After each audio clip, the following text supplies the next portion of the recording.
2019 inductee to the East Greenwich High School Wall of Honor, Aaron Guckian.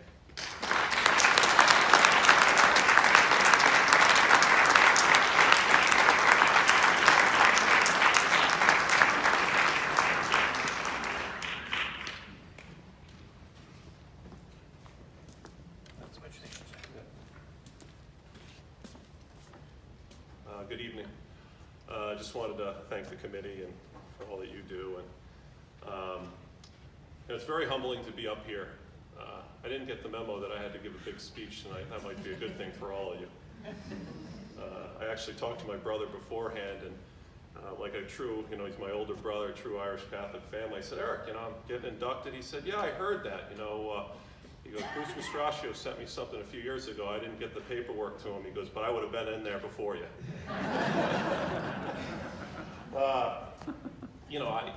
I think back at East Greenwich High School and East Greenwich in general, and now I live here, but I just absolutely love this place, and special in my heart. I truly believe now, I just turned 43. I'm kind of like hopefully in the mid-range of my life. And, the key to life I find is relationships.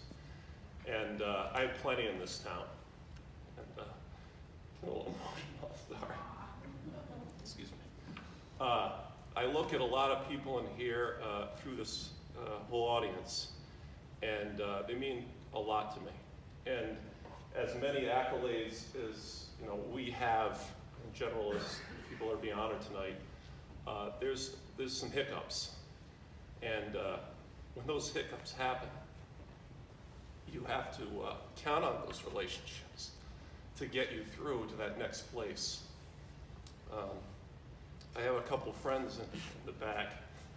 We're the class in 1981 in kindergarten at Meadowbrook, and we have about five of us, that we're best friends still to this day.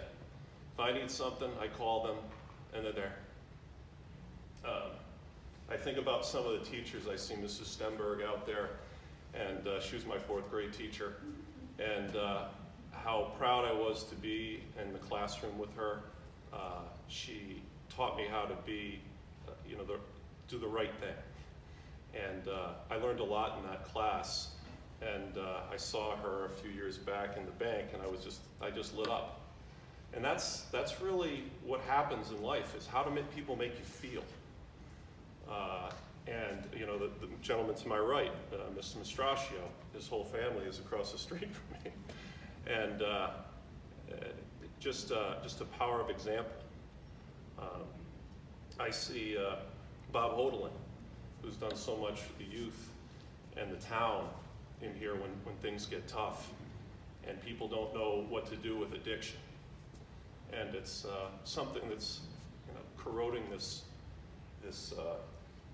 the whole United States right now with opiates and alcoholism, but there's hope there, and there's a way out. And he's a beacon of hope, because people in here that are struggling with alcohol or addiction, they have a place to go, because sometimes in these types of towns, people just want to talk about the good stuff, but they want to stuff the bad stuff. And it's been my experience that when the bad stuff happens, that's when you go to the people that are core to your life. I see my kids and my wife, and it was a typical day. Emma was on the lacrosse field, Lauren was down on the softball field at Prout, Noelle was at swimming, so it was difficult to coordinate all of this. But when you have children, you have 3 daughters, and you're only male in the house, you have to try to lead. And sometimes, with the pressures of life, I failed. And when I did fail, my wife was there to help me. And I also see Coach Bowen back there, Don Bowen, and always a positive person. And he was my coach in basketball, him and A.D. DiPastina. And it broke my heart sometimes when I read things of them having their ups and downs in this town. And then he came back, and and they won a state championship this year.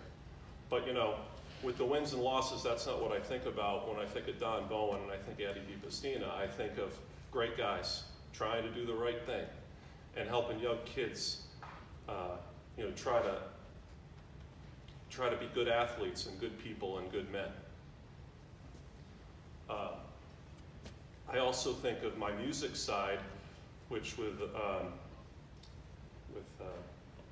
Ron Stabile, who passed away, who was the junior high band teacher. And he really sparked my love of music. I played trumpet, I was about to quit, and he sat down with me, he's like, Aaron, keep going. And you know, by doing that, I've had a lot of accomplishments, and I sang at one of the best music schools in the world. And a couple other things that you know, I worked with Don Kachiri. I see Lori White here, communications director. I see Mary McKay, Ken McKay was our chief of staff. And I remember I was in the middle of Exeter. It was like in September when we were running. I think we were down 30 points to Merth York. And we were completely lost. And I knew Don was at this point saying, you know, do I have any chance of doing this? I looked at him, I said, Don, he was Don at the time. I said, Don, we're Avengers, we're gonna win this one. And you know what? We did. He talked about the First Lady and what a impact she had on me, a proud East Greenwich alum. And they were high school sweethearts. And my parents are high school sweethearts. They couldn't be here tonight. Just such a great support mechanism, both of them. But I sang at that funeral for Mrs. Kachiri this past year, and I couldn't have been any prouder, because I was in Our Lady of Mercy Parish in East Greenwich, singing for the woman I loved and respected. And the governor came up to me afterwards and he said, Aaron, he said, when you were singing that final song, it was like her soul was leaving. That's what you think about when you start to evaluate your life, in my opinion. It's not what's up here and what's on your resume, which is great. I've worked very, very hard and very proud of that. And I'm very, very, very humbled to take this honor. But it's about the relationships that you have and the people that are closest to. You try to not hurt them, especially when you're having those tough times. I love this town, and I see town council president Dr. Schwager out there, and I'm very, very, I'm just so happy that he's the council president, because he's a man of honor. I think he's doing a great job, and he wants to do the right thing. So I'm hoping that my daughters see me up here. I hope they're proud of me. I know I'm very proud of my family. I'm very grateful for this, and thank you very much for this honor.